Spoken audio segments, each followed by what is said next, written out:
You're listening to Head, a Star Wars podcast. Two fans, two generations, all things Star Wars begins now. All right, well, everybody, I'm Eric Vansel. And I'm Daryl Sanders. And we're your hosts for the show, so welcome to Head, a Star Wars podcast. As always, two generations, two fans, all things Star Wars. Actually, I think I got that backwards, but that's all right. So, tonight we're going to talk a little bit about a movie that started to get a little bit of buzz and then seemingly went away. And then, of course, we never really heard anything about it again. And then all of a sudden, there was some updates that came out about, of course, Dawn of the Jedi, as you guys probably gathered from the title of the show. And this one is one, because, you know, there's been a lot of focus on the Rey movie, right? A lot of people have been talking about that. And some of the controversy surrounding it and all that other stuff. But what's interesting is Dawn of the Jedi is sort of flown under the radar, and yet you can tell they're starting to softly set some things up. This is particularly true in The Bad Batch, a little bit maybe in The Mandalorian. You know, there's been some comics or whatever that have been working around it, but we do have some detail. I mean, granted, there's not a whole lot that's really known about this film even now, but there have been a couple of updates that we can at least hang our hat on, proverbially speaking, for a discussion tonight. So, Dawn of the Jedi, James Mangold film. This one is basically going to focus on the origin, it looks like, of the Jedi. I think that was one of the things that was in question, was whether or not this is just going to be like, kind of like a little bit of the Old Republic or maybe a little before, but I don't know. From what you read on this thing, it almost sounds like it's going to be like the very beginning, right? Yeah, it's pretty much the very beginning of it all. It's 25,000 years before the events of the Phantom Menace. So take that with a grain of salt. Yeah, well, there better. Years. I mean, yeah, that's a lot. So there's definitely no Yoda in that one. So man, there better not be a Skywalker in that one either, or I'm going to be really upset. Yeah, no. Oh, yeah, of course. Like really, but... like I don't know, like Jebediah Skywalker. Yeah, exactly. So. Even though, in the defense, it was interesting because this is sort of unrelated, but I was reading some Star Wars related thing, and it was funny because you know how we always joke about the fact that they kept the name Skywalker, right? They're trying to hide Luke, and yet his name is Luke Skywalker. He's on Tatooine. It's like, okay, guys, maybe change his name, but apparently protection program, right? But I guess the explanation for that is that Skywalker is somewhat of a common name. You know, it'd almost be like Smith. I mean, still, me personally, I wouldn't have taken any chances considering how important he was. Yeah. But, I mean, at least it's weak, but at least it's somewhat of an explanation, right? It's not just a gaping plot hole. Yeah, I mean... I don't know. I mean, I'm with you. I still think that's kind of insane to kind of like. But I mean, on the flip side of things, though, he was very much under the impression that Padme died before she even gave birth. So he probably, even if his name did pop up, it probably wouldn't. Well, yeah, given the fact that it was also a common name. Yeah, well, it's a common name, but. Given the fact that, like, even if it wasn't a common name, let's just say it wasn't, or as common, let's just say, it's one of those things where, okay, like I don't know a whole lot of people with the last name Vansel, but you do know a whole lot of people with the last name Sanders. You see what I mean? Like, okay, so it's a common. It may be less common, however. Vader probably wouldn't have no even inkling to think about it because, he's grieving. I mean, that's kind of the source of his whole dark side power is the fact that he's still grieving Padme and the loss of what he could have had. Yeah. And he's mad because he got duped and everything like that. So like, he's so filled with rage and things like that. And of course, that's why Owen was trying to keep him away from like certain things. Like, oh, he kept wanting to join the academy. He's like, oh, well, you can join the academy next year.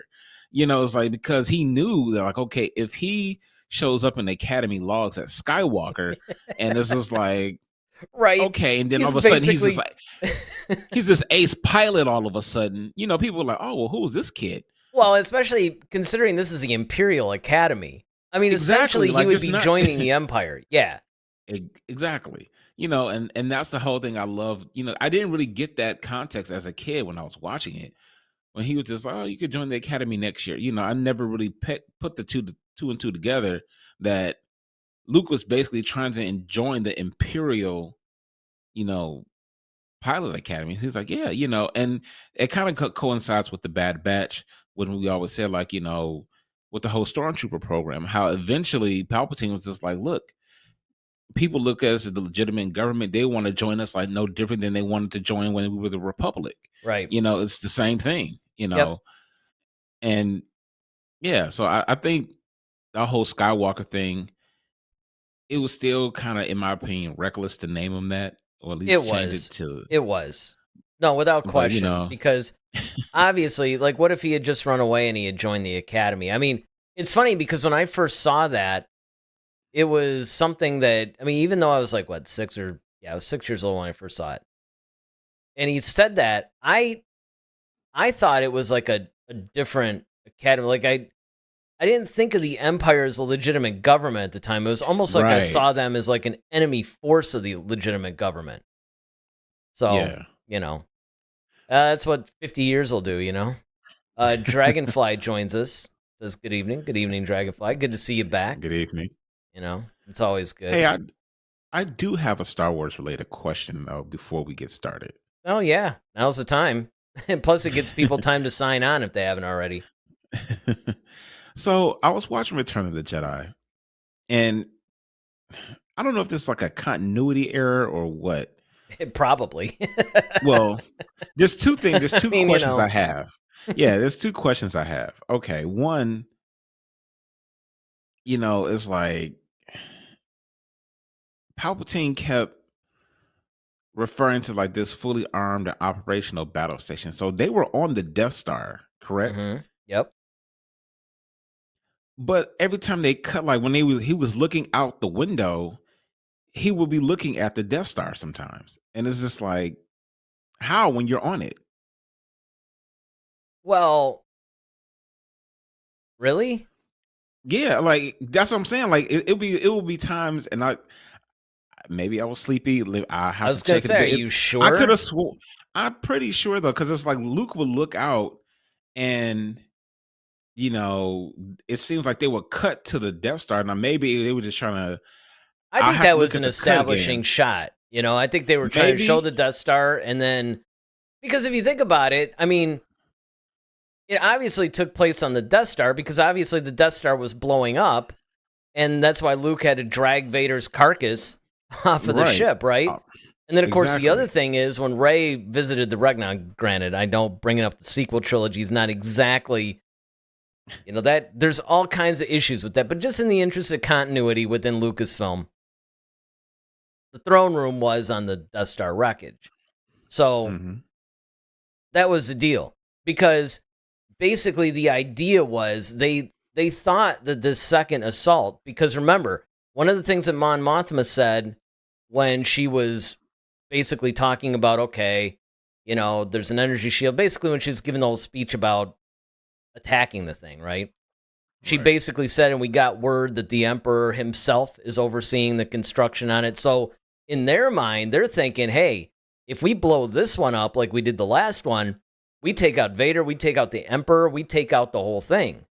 Yeah. Everybody. Yeah. So that's lending a lot more credence to it. And that's why I think that it was probably an establishing shot. Now, Dragonfly says they were inside it while it was being constructed, and they maybe could see it being built from their position. And I mean, I was going to say that's possible that maybe they were seeing like little pieces of it, but I don't think so. I think it was just more like they would show the Death Star and then they would cut to that, and then maybe they would cut to the Death Star again, or Yeah. Maybe that was maybe that was just the weird because the way he was referencing it, and then they would do a cut, it would almost look like they're looking at the Death Star, yeah, because I not being remember on it. when Luke was looking out the window when he was, you know, Palpatine was basically Yeah. taunting him about his friends. They were actually looking at the Executor. The assault. Yeah, Oh, the yeah. big like giant super Star Destroyer. The Because one that remember Vader when that thing commanded. fell? Yeah, Vader's ship, right? Because they ended Mhm. up being on there. Because at first they went down, to Endor or whatever. That's where they captured Luke, and Vader went down to get him, and they brought him up to the Death Star. So Mhm. that was interesting. But continuity errors. Usually that kind of stuff they usually get right. They don't. Yeah. As a That's what I was filmmaker, thinking of. yeah, Lucas isn't going to necessarily drop the ball there. Now, where they do get it wrong is all the plot holes that they have. Now, my other question is, and this is one that's been debated. Same scene, basically. When Luke grabs his lightsaber from Palpatine, does Vader stop him because he's defending Palpatine, or is he stopping him because he doesn't want Luke to kill him out of anger? Well, there was actually a third option. It was what was it? There was another. Those were two of them. It had something to do with Vader not wanting Luke to strike him down and become like his new apprentice or something. It's related to that second thing, but it was a slightly different spin on it. Mm. And I don't think that the second thing was it. Especially because I remember reading in the novelization of Return of the Jedi something that Vader was basically protecting his master. Because if you think about it, the whole idea was to turn him to the dark side. And, I mean, if Luke had been successful, then Vader would have gotten his wish that he had established an Empire Strikes Back. Like, hey, listen, Well, that's we what I'm could saying. kill this clown and then take over ourselves. Exactly. So that's what I was trying to say. Like, was he trying to stop him from killing him in the sense that he was protecting him, or was he trying to stop him from because maybe he was kind of because we saw the conflict that he was having. Yeah, I mean, and prior I see what to. you're saying, like, by that point, right? Because this is right after So the is he? conversation in the AT-AT, like, hallway or whatever that, Yeah, the little in bridge, between, right? yeah, To that that. little bridge, right, before the turbo So lift. So, maybe. I mean, I don't think so, though. I think he was full on, defending Palpatine. Although, you can question that, too, because it's like, well, if Luke had struck him down, that's kind of what Vader wanted. yeah, I mean, it's, I don't really know why that would have been a thing. But all right. So let's get to our topic at hand before, people go, "Wait, right, you guys said in your thing that you were going to be talking about Dawn of the Jedi, not Return of the right. Jedi." So, Yeah, I mean, Dawn of the Jedi basically, as we said before, is set 25,000 years before the events of Phantom Menace. Um, And there's even speculation that they won't even use the word Jedi at this time because maybe that regime or the religion hadn't been established yet. well, I heard that So it I think might be they that's might spell it interesting. with two eyes, like the original spelling of Jedi.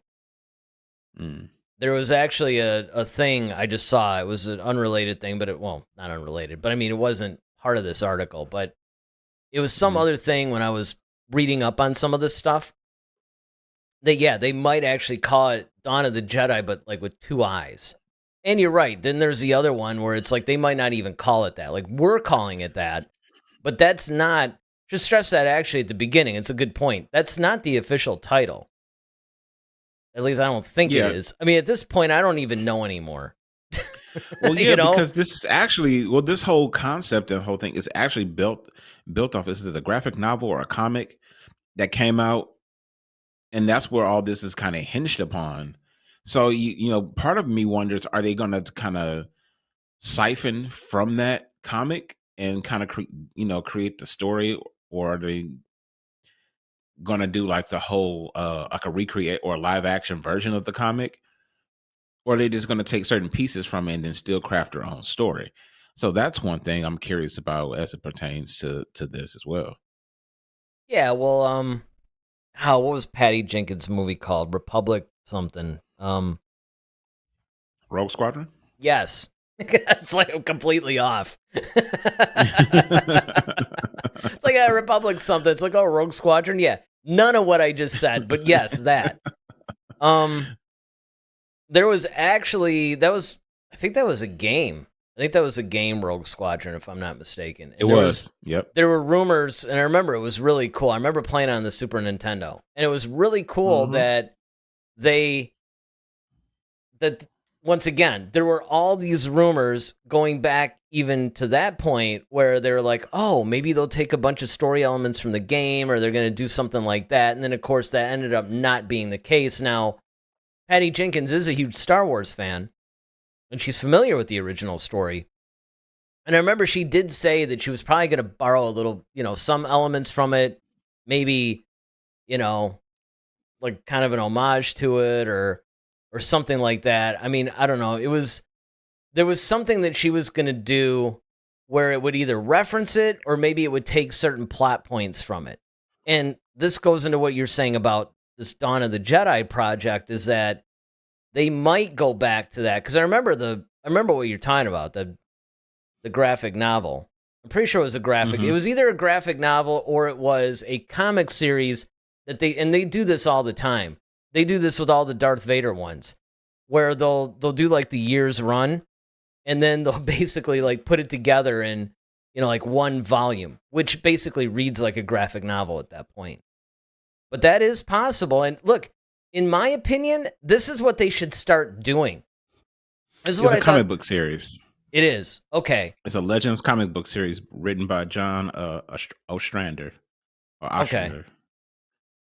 Well, and that's it. And that's what I honestly think that they should do. They should start taking some of this Legends kind of, especially look, if you're essentially borrowing the title, which again, I don't think that's totally been confirmed yet, but let's just say for the sake of this show today, let's just say that it has been. Okay, if they call it that and they go through all that stuff, then they should just do that because once again, this is what we wanted with episode 7. It's like you Mhm. had the sequel trilogy right there, written for you. All you had to do was take Zahn's books and make movies out of them. The characters actually, like the actors, I should say, were the perfect age for that at that time. Yeah. I mean, maybe a little younger, because really, Heir to the Empire takes place right after Return of the Jedi, pretty much. Not too long, maybe a year or something. But still, they could have de-aged them or whatever. I mean, they might have had to wait a few years, but there were ways around it. Or like I said, they could have even taken the basic story and then created these new characters, You could have had, I mean, there were just a lot of ways that they could have done it. And I think that that's what they should do. They should stop trying to just borrow things, titles only. By the way, David's joining us, so it's good to see David back. It's been a Hey. minute. Our biggest supporter. We always love it when David's with us. But yeah, that's what I think that they should do. They should pretty much start to look at the legend stuff. And I mean, if you're writing a brand new story, kind of like what Ryan Johnson's been trying to do, like his new trilogy or whatever, Mhm. or, you're writing this whole continuation array, okay, fine. But if you're actually taking something that was a Legends project at one point, Yeah. and you're going to lift it, because what's happening is if you do that and you come out with it, now you've created expectations for the hardcores, not necessarily the casual fans because they don't know, Mhm. but all your hardcore fans, the ones that keep going back no matter how much And you abuse buying them. Yeah, and pretty buying much. the well, they've been buying all the content and, Hmm. keeping up with everything. Yeah, I mean, you just create a level of expectation that just isn't fair to not reward that. Or at least if you're going to do it that way, put it out there. Say, listen, all right, we're going to call this Dawn of the Jedi, but don't get too excited. It's not, because I mean, that is kind of a vague title, Well, really. I think that's kind of unfair. It's in a lot of ways. I think um it kind of destroys something because let's say so this Legends comic book series, Dawn of the Jedi, was already established. It's already been out, and it already has gained success. If you create a movie now that doesn't have anything or is not even really close to that, now it kind of almost diminishes the comic because it's like, okay, you got a live action version of this that more people are going to go see, and they're thinking that that's predicated upon the comic book, and the comic book could be completely different. And so now you almost kind of like people are, oh yeah, I wouldn't want to buy that comic or get that because it's probably just like the movie because that's what the movie was based on of. And it's like, not exactly. Well, here's what they So could it's do. and it's conflicting. Yes, but at the very least, what they would have to do is something that's close to what Marvel did with the Infinity Wars. Because the Infinity Wars was an actual comic series. True. And what they did was they took that, because, I mean, that comic series went for years or something. Eons. Yeah. So, obviously, you can't just straight adapt the comics. That would be a little crazy. It's almost like with what Peter Jackson had to do with Lord of the Rings. It would have been a little bit difficult to purely adapt it because film is a different medium than book or comic.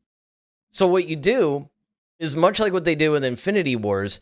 You're keeping the characters intact. You're keeping the basic plot intact, Right. but you're condensing it down and you're doing it in such a way that it's honoring the source material, but you're able to then put it in the medium of film. And that's what you need to do. Yeah, and that's fine if you do it that way. I'm just saying if they go completely, they just start cherry picking like little things from it, but they can almost tell like a completely different story, then it's kind of like, it's kind of unfair. No, I agree with conflicting. Yeah. And that's why I say they should do it like the way that the Marvel has handled it. Mm-hmm. Because if you don't, it's like you said, because here's another point too. A lot of this source material, look, this isn't a comic that was written like, 2 or 3 years ago or something. I mean, it's been around for a while, which means it's had time to generate a huge fan base. It might not be comparable to the size of, say, the casual Star Wars fans, but still, I mean, it's been around for a while. People have lived with this stuff for a while. And so to just undo everything, especially, again, if you're essentially calling it the same thing and maybe you're taking certain plot points, again, you're just creating too much of an expectation in my mind. Yeah, that absolutely could very well backfire on them if they do that. Well, what are some of the things that we know about this thing? Do you have that article pulled up by any chance? Yeah, that's what I'm looking off to the side there. I have this whole. Yeah, well, I figured that. I didn't think that you suddenly thought that I changed positions or that. Oh no, he's over there. No, I get it. I know. Yeah.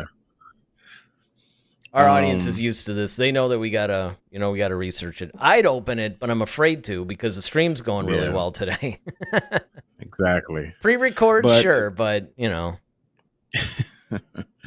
it basically says Dawn of the Jedi could feature the first Jedi or Prime Jedi, which they were called.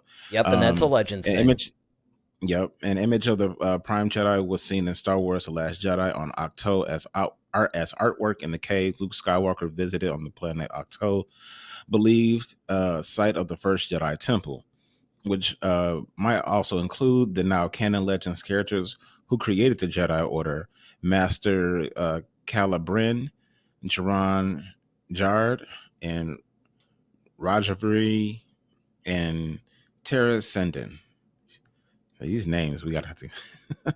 Yeah, I'm still trying to keep up with some of the High Republic names. It's just, I know. That's the problem. Is that Star Wars, the lore is expanding so much, and unless you can really invest and live with this stuff all the time, I keep forgetting. There's times like Cal Kestis, and I love that character, but I sometimes forget his name. Right? I'm kind of going, oh, the guy from Fallen Order. I can't remember.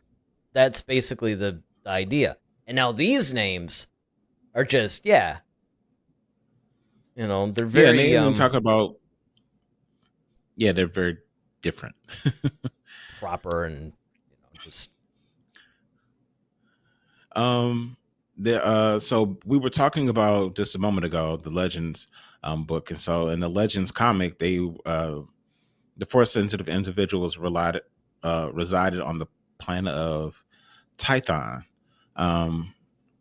which was also introduced in canon in The Mandalorian season 2. Right. That was why, and I remember we pointed that out when that episode hit, because again, You guys missed it. We reviewed all the Mandalorian episodes. So you can go back and check that out. But yeah, we did talk about that. And that was one of the things that I'm like, okay, because Filoni, Favreau, a handful of the directors, writers that are writing some of the more current stuff now, they're basically canon junkies. You know, they're not just casual Star Wars fans or not Star Wars fans at all. Even though I think that in the case of Gareth Edwards, that actually came in handy because of the type of material that he was writing. It was almost good that he wasn't approaching it as a Star Wars fan. But stuff like this is where we're getting a little geeky now.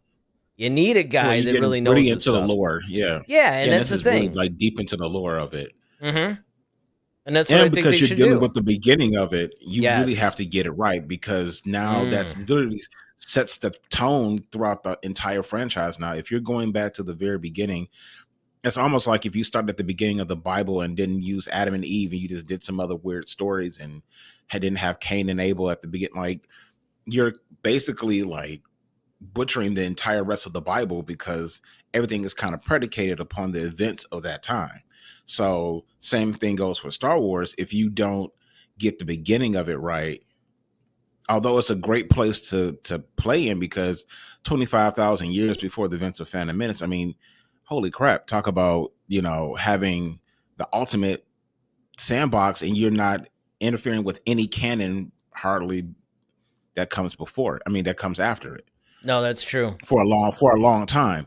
However, you still have to get that right, because now that sets up that affects the High Republic. The High Republic affects the prequels and so on and so forth. So I think, to your point, Eric, I think that's, you know, this is one of those times where you really do have to, you know, kind of geek out a little bit. But I think with James Mangold, especially what he did with Wolverine, the movie Logan, and the Indiana Jones recent film, I think, you know, he's going to make a really nice film, because, I mean, Logan was really emotional. It was really deep and, you know, had lots of character development. I love James Mangold as a director.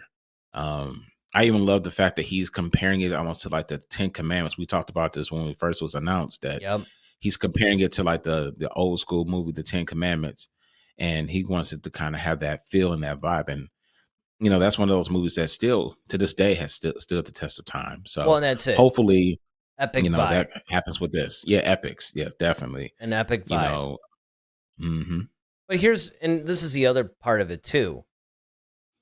It's, you basically, because you talked about how, you know, they have to get it right. They can't mess it up.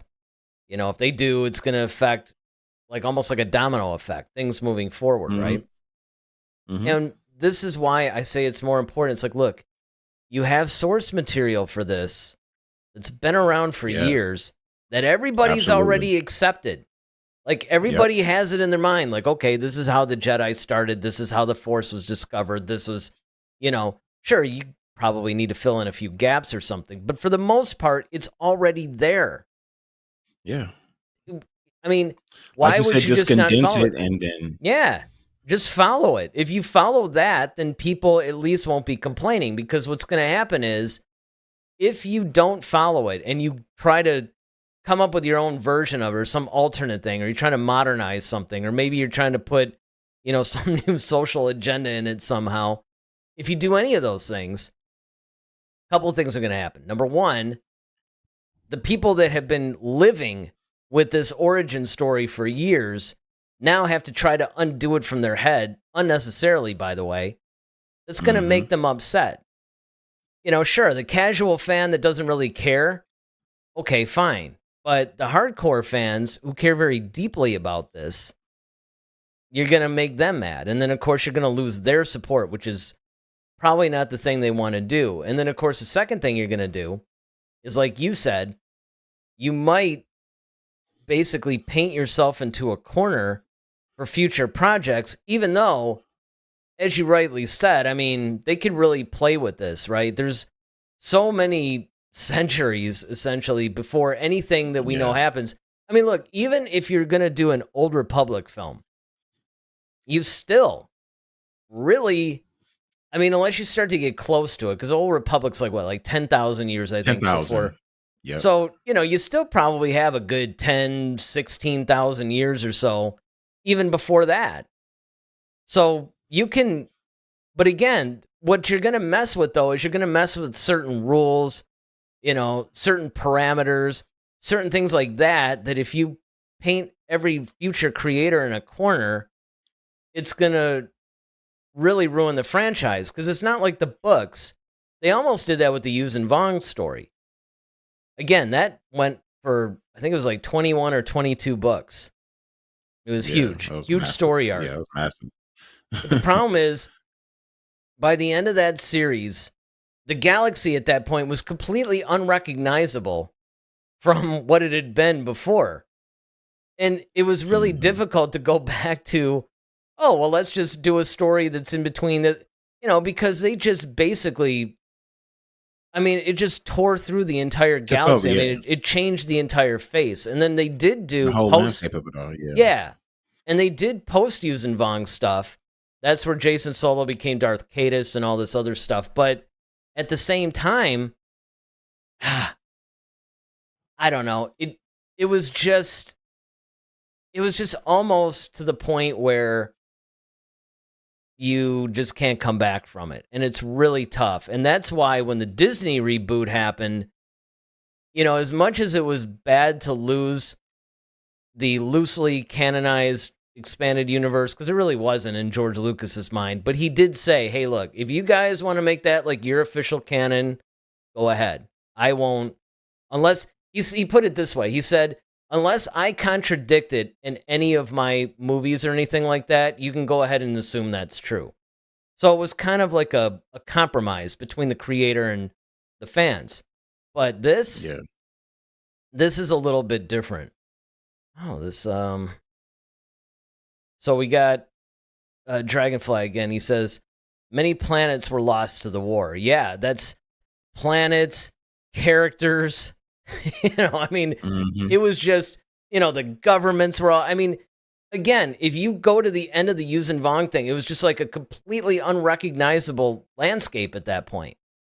Like you wouldn't even recognize, like if you went from book 1 to book 21 or 22 or whatever it was, it's one of those things where I remember thinking, and I remember reading interviews with a couple of the writers, because a couple of the writers were like, okay, what are you going to do next? And they're like, we don't even know what to do now. It's like they almost would have to prequelize everything. It's like we almost have to go back to before the Yuuzhan Vong War and just continue writing stuff that happened before that, because it was too difficult to mess with that. Like I said, they did have a pretty big series of books that did happen after that. But yeah, let's see. David's got something. Let me get this real quick. He says, is there any casting info for this movie? Not at this time yet. We haven't had any casting. However, and I'm glad you brought that up, David, because there, like I said, this is taking place 25,000 years before the events of the Phantom Menace, which starts the prequel trilogy. So there is one familiar face, though, that we could possibly see in this film. And no, it's not Yoda, but it is another fan favorite, and that's Hu Yang. Yeah. Hu Yang may actually be in this because he goes back because remember, he said he has records of every lightsaber that was ever been built, all the different lightsaber techniques and things that were used, and so on and so forth. That's all in his memory. So he may be a character, and like I said, he's one of the more beloved characters. For those who may not be familiar, he is the droid that's with Ahsoka on the Disney Plus series entitled Ahsoka, and he's quite hilarious. But he's pretty much known for helping Padawans construct their lightsabers, and once they've retrieved their own kyber crystals, and then he's even skilled as far as teaching like lightsaber combat to Padawans as well. So that's the only character that would make sense that would be back in that time. Well, and it should also be noted too that he His first appearance, actually, I believe, was in the Clone Wars animated series, right? Wasn't that? Yes. Yes. Clone Wars. Yep. And what was Because cool when they went was to Ilium, yes, right, where they did the whole they had to find their the kyber trials, the crystal and kyber stuff, crystals. and yeah, Yep. yeah, and that was actually a really cool story arc. But It what's really was. interesting is that they got the same guy who voiced it in the series to voice it for the Ahsoka series. So there's some continuity there. And yeah, I Yeah. think he said he was like 25,000 years old, which put him, I don't know if they mean that he was, I mean, are they going to show him being created? Because that's the Yeah, I thing, mean you it know? could be. I mean, David Tennant is the one who's Yes, voiced Hu Yang. yes. But it would be interesting to see who did create Hu Yang, because we don't really know that, I don't think. Right. And then, um it could be one of those type of things where it's almost like Anakin when we saw the creation of 3PO, you know? Mm-hmm. Yeah, well, and that's what I would almost expect. Because again, So any mhm. tie-in that they could do, I think they're going to do. So now we kind of well, this is what we know. What do you want to see in Dawn of the Jedi? What are some things that you really want to like, you know what? This is the stuff I really want to see. I mean, I know that we always say, can we just start with a good A good story? story. A good But story, and I know. I can also say, look, if I just had to give like an overall answer, like just so let's just say that I could not expound on this, right? Like the rule was that you got to give one thing that you want to see and you can't say anything more. If that were the case, again, I would say just go to the source material and make the movie out of that. That's the main thing I want to see. Because if you do Okay. that, that sort of covers a lot of the other stuff. Did Um, you ever read that comic series? I think so.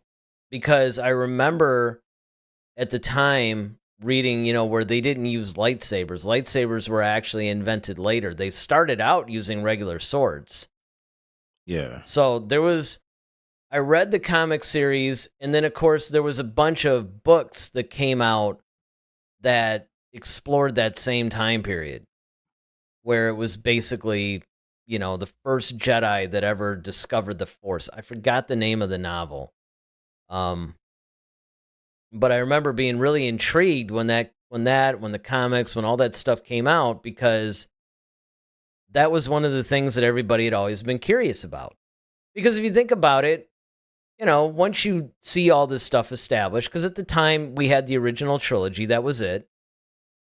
So if you see all this stuff, the next step obviously is you're thinking to yourself, okay, I see all these guys are doing. Okay, I get it. There's the old Republic, although we hadn't quite seen anything. That would come a little bit later. That would come in the early 2000s when they came out with Knights of the Old Republic and we started exploring that. But before that, though, when you just had some of these novels and everything, you just, I don't know, you just really were wondering, yeah, how did all this stuff start? Now, some of the things I'd always said, it's better to leave it a mystery. It's sometimes in storytelling, people fall into the trap of wanting to explain everything. And sometimes it's better off not doing that. It actually serves the story better if you don't. But I do remember that reading that stuff. I don't remember what year it came out though. So it started in 2012. Oh, was it? Was it that late? Yeah. Yeah. Wow. So yeah, I had to look it up. So the comic book series is, made by Dark Horse, which a lot of, graphic novels and a lot of more modern day stories kind of come through Dark Horse. How's a novel Um, though? There was a novel but that happened before that then, because I remember it explored that. I did read that because I remember now. It makes sense if it came out around that time because that was getting pretty much right at the sale of Lucasfilm to Disney. So I wonder if it was a re-release. I don't know. While we're while you're looking at that, It let was me. released. It was released on February 1st, 2012, That would have and it been was months followed before the sale. by the series' first issue on February 15th. It's based, and it's like it's 15 issues as far as part of of 3 5 issue story arcs. So Okay. um, and it's called Force Storm, The Prisoner of Bogdan, I think that's what it is, and Force War. That sounds Um, familiar. I know I've read them, but there was also other expanded universe novels that actually covered the stuff too. Dragonfly says the comic was cool. I like to see Generation 1 lightsabers. They need a separate power supply that they wore around their waist. Yeah, I remember that too, because that was first they actually used basically regular swords. Then the first lightsabers that came out, like Dragonfly said, they actually had a separate power supply. it's like Which, the old cell phone, like the bag phone. yeah, The first cell exactly. phone. Right. Yep. I mean, that's pretty much it. Well, and I But it like the says, fact. go ahead. Well, I like the fact that they have that kind of evolution of it, right? That like, Yeah. look, this wasn't the same technology that where they just invented it all of a sudden, that it did go through stages. And I think it's Hmm. important to show that if you want to do that. Now, I don't know. I know that with the Mangold movie, they keep saying that they're going to go back and forth. Some say they're going to go back like really to the beginning. Other ones say that it's going to be more, when they say the beginning, it's going to be really more the early years, right? Like the Force has been discovered, the first Jedi basically started Well, to learn to use essentially, it. yeah, essentially, it's kind of like, well, and this is at least for the comics, this is the summary on the planet Tython, in the center of the galaxy, which that's at that time that was the center of the galaxy. Mm-hmm. An order of warrior monks strive to maintain peace and to balance the mysterious power known as the Force. But a stranger is coming, one who will destroy both peace and balance and open the galaxy to exploration and conquest. This is where it all begins, and that's from Force Storm 1. So I think this is more so like the beginning of the Jedi Order, not necessarily the origins of the Force, but I think it's more so of the origin of the Jedi as far as, and it's even the way they spell Jedi, it's Two J eyes. E Jeda, Oh, and then that two spelling. eyes. Yeah. Yeah, Yep.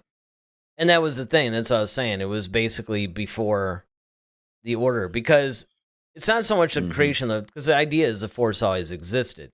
What right. it is this is the first guy that learned to tap into it. Um, Dragonfly basically says, I remember the first 5 issues was on Tython and had a flying rancor. Wow, that's gotta be freaky. Yeah, yeah, right. Ted Adam Green joins us. He says, "Thanks for another good podcast, guys." Well, thanks, Ted. It's not over yet, though. we're we're still going, so don't bail on us. Yeah, I remember a lot of the elements of this, and again, because of the expanded universe, obviously, what they would do sometimes is they would explore different elements of it and build on things. That was when the story group was actually pretty good because Lucas was really more in control, more or less, because he would have to sign off on things. So if they came to him with a concept for a book or a comic, he would actually have to sign off because a lot of times he would go, okay, you could do this, but you can't have this character say this, or, you Hmm. could do that, or you can't do that unless you have another character doing it. He would more or less establish the guidelines and parameters that would govern the story that the author wanted to tell. And then they were free to do whatever they want within those guidelines. But Lucas was very protective of things, and he wanted people to be free to tell the stories they wanted to tell, but he wanted to make sure to maintain control. And that was especially true with this stuff. Like for Hmm. instance, he basically said, okay, you could do more or less what you wanted with Yoda, but you can never give away his species, or you can Come up with never. a species Yeah, for you him. you Yeah. can't write that. That's going to be for him to do. and he never really wanted to do it anyway. And this is a very similar thing. There were rules and things like that he still wanted them to follow that would align with what he wanted, but not necessarily. He didn't really want to tie their hands either. Yeah. But yeah, and this, I mean, they're talking about like even in the comics, just how the beginning and they were gathering Wookiees, humans, Twi'leks, Seacath, Selkath, Cathar, and a number of other force sensitive species. Um, before all eight traveled to the planet Tython in the deep core, and they were just basically try to ponder and try to figure. They were trying to study and figure out the force, and they were just trying to figure things out. So, like I said, this is all like the precursor to the Jedi Order, and them trying to figure things out. But of course, in the midst of that, I'm sure, trouble arises, and now they have to kind of deal with, okay, how do we contend with people who are Force users, but who are doing it for maybe more selfish or nefarious reason? Yeah, it's basically, okay, there's probably discovering, look, there's a dark side to this. Mm-hmm. And people are using it that way, so, what do we do about it? And again, this could actually be, like we've always said, with James Mangold and his ability to make a movie on an epic scale, this could actually be a really exciting thing, because just like we thought with remember the whole Benioff and Weiss thing, we're like, oh man, these guys are the perfect ones to tackle the old Republic, right? Like, right. And I still believe that too. I do too. And I really hope that at some point that whole situation reconciles and they get a second chance to do that, because if the old Republic is going to be explored, man, it would either have to be them or like a Peter Jackson or something. Yeah. I would trust that too. Yeah. Let me ask you this. Do you think, so we often talk about like what's the future of Star Wars, and we always, we've had a show when we talk about Thrawn and like things that happen like post Rise of Skywalker and things like that. We already know that, Rey's getting another movie. We don't know if it's going to be a trilogy yet, but there's talks about another movie. We also have Rian Johnson, who's been slated to start his own trilogy. We don't know where in the timeline that's going to fall. That's true. First of all, we don't even know if it's going to be made, but that's a good point.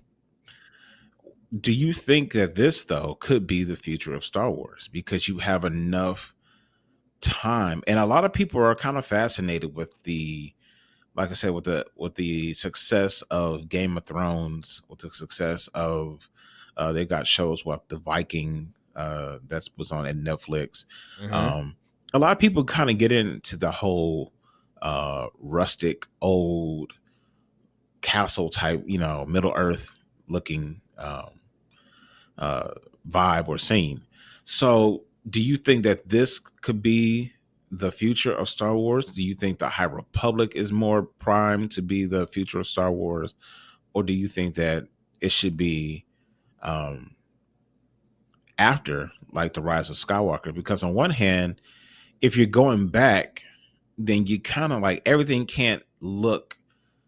It's almost kind of like how Star Trek did, right? When they did, and they would go back in time, but like the technology would look advanced, and it's like, well, did they really have that? And that's kind of the thing. So we were talking earlier about the lightsabers, about how, okay, they had a power source and they had like a cord attached to it with a belt pack. It's like the old cell phones or something like that. So like now you almost have to go back to like, okay, instead of we getting cool, like Darth Maul whipping out a double-bladed lightsaber and flipping all over the place. Well, now you're going back to, actual swords, or maybe even just a lightsaber with an extension cord attached to it or something like that. It's like, so do you think people will be more into that and want to see the evolution of it? Or do you feel like, people will be more like, I want to see something brand new and fresh with this new technology that we have to really push the envelope? Well, the problem with that question is the fact that I think that the answer lies in the type of fan you are. I don't necessarily think there's one right answer. I mean, there's a couple of different things. Like the first temptation I would say would be, well, just do all of it, right? Because then you get different types of projects. It's no different than they're doing Andor, and that's more of a, kind of a political thriller type, just very grounded. espionage. No It's more bullshit, grounded. Then you have the Acolyte, which will be very much not grounded because it's going to deal with the dark side and all this other stuff. And then you have stuff in between, kind of like Ahsoka, or the Mandalorian.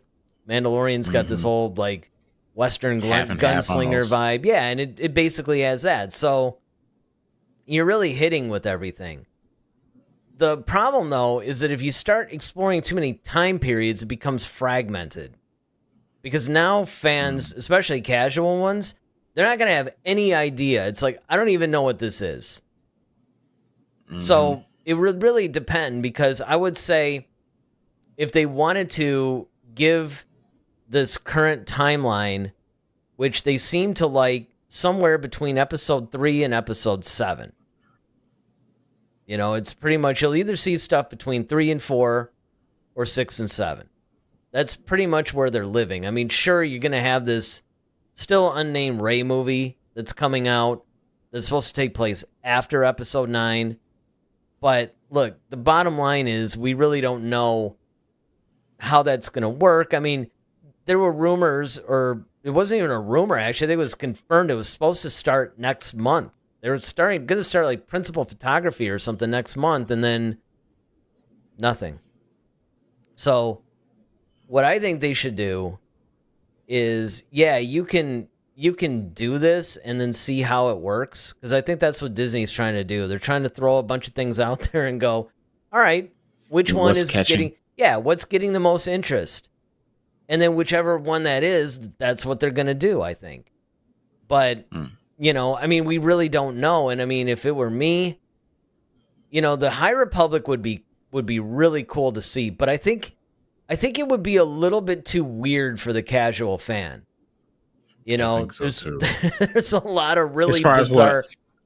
As far as what I've read and seen so far, it's kind of very avant-garde in a way. Yeah, I mean, I'm into it. I think it's great. Actually, I think there's a lot of really great stories, and honestly, it does do a good balance between the more war-type stuff and everything else.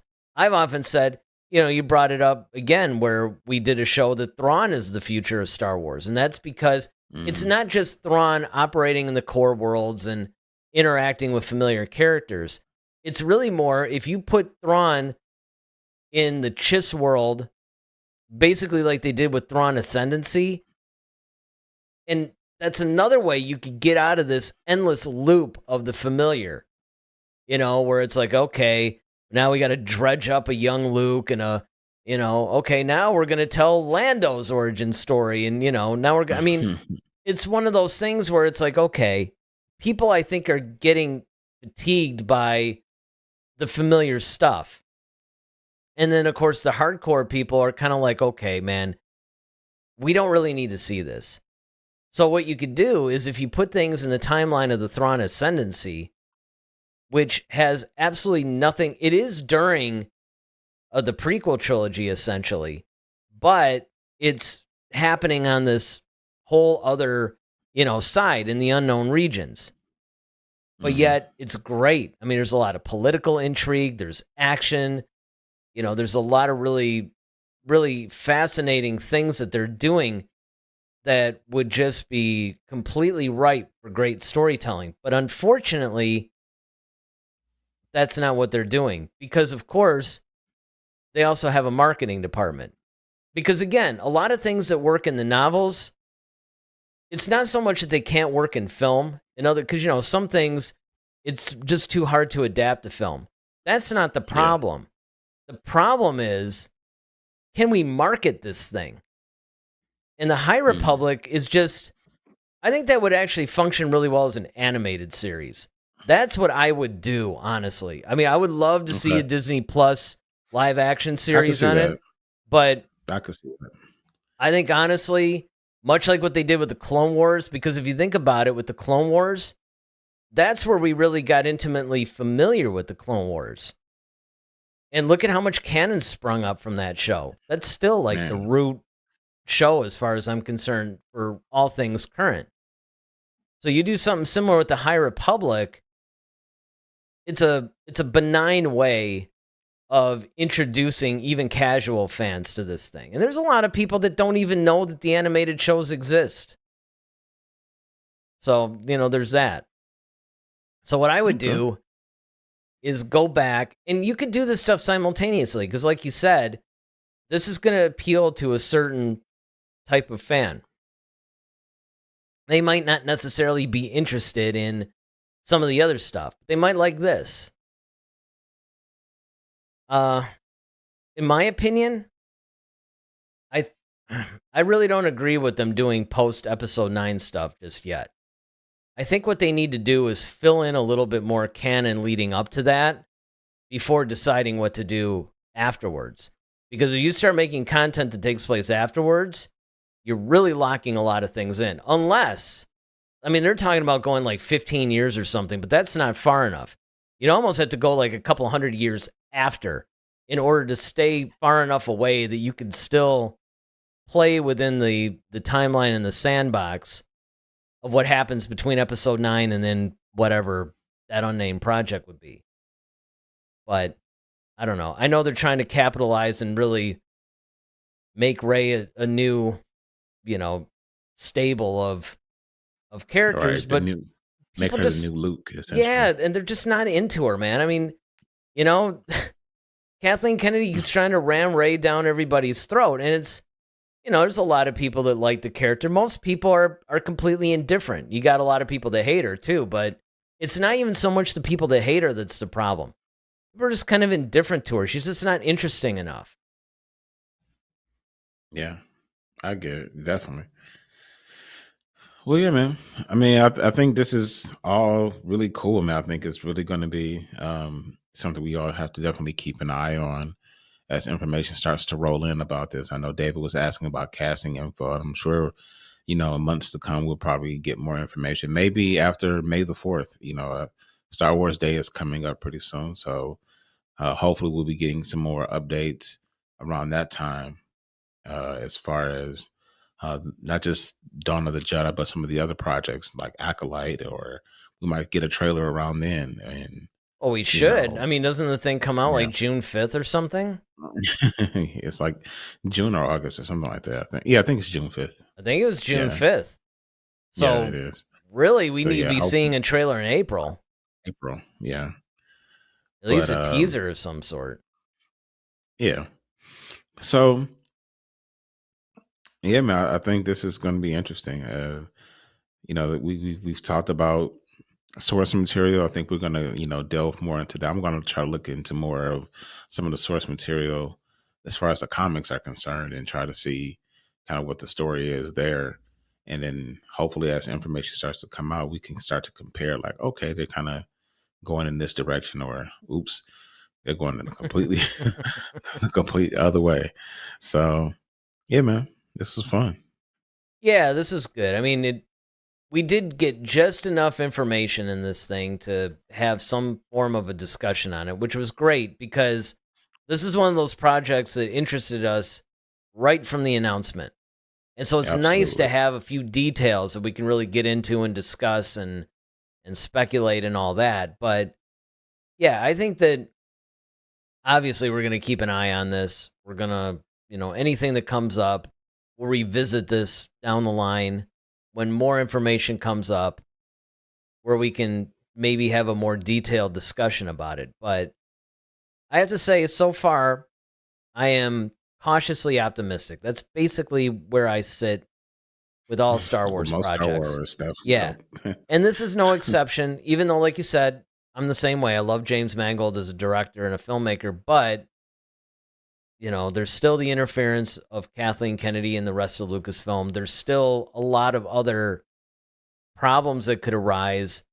There's still some direction as far as, are they going to follow the source material, or are they going to try to do something else? Those are the kinds of things that maybe put the brakes on my enthusiasm. I'll put it like that. But, I mean, I think that we do have at least a reason for hope, because that's the key. It's a theme that runs throughout the franchise. It's also a theme that runs throughout the fandom.